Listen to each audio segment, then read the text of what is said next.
Mga kapuso, gising na, may pasok na. Dapat simulan natin ang taon ng maganda, pero eto nga, nagsimula na rin ang mga trending na problema sa kalsada. Viral online ang litrato ng babaeng naglabas ng baril habang nagmamaneho ng pickup truck sa Cagayan de Oro City. Ayon sa pulisya, naipit sa traffic ang driver na tukoy na nila ang pagkakakilanlan pero hindi malinaw kung nasangkot siya sa insidente ng road rage. Madalas daw umanong magdala ng toy gun ang babae para panakot sa mga beggar o namamalimos dahil nabiktima na raw siya ng mga ito. Nananawagan ngayon ng LTO Region 10 sa nakaalitan ng driver na makipag-unayan sa kanila para sa dagdag na reklamo laban sa driver. Yan ang pag-uusapan natin ngayon. Ask Me, Ask Attorney Gabby.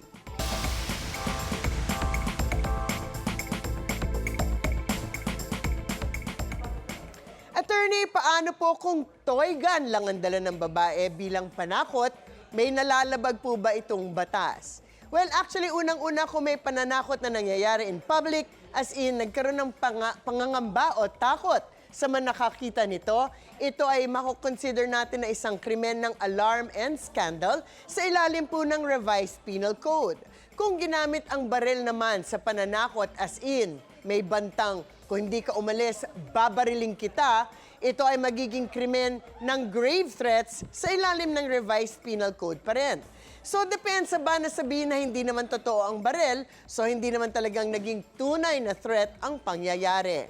Well, hindi pa rin dahil ayon sa Republic Act number 10591 sa Section 35 nito, ang paggamit ng replica o imitation firearm sa isang krimen tulad nga ng alarm and scandal or grave threats ay maituturing na bilang isang totoong firearm.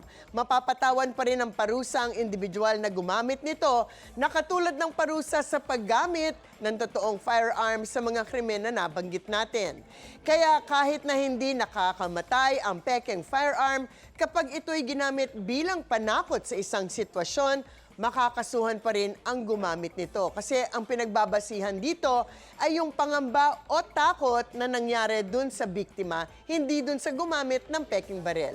Kaya dagdag pa rito kung ang paggamit ng peking baril ay kasama sa isang insidente involving a driver in public sa ating mga kalsada, halimbawa nga sa isang insidente tulad ng road rage, pwede ring masuspinde o ma-revoke ang lisensya ng driver na ito.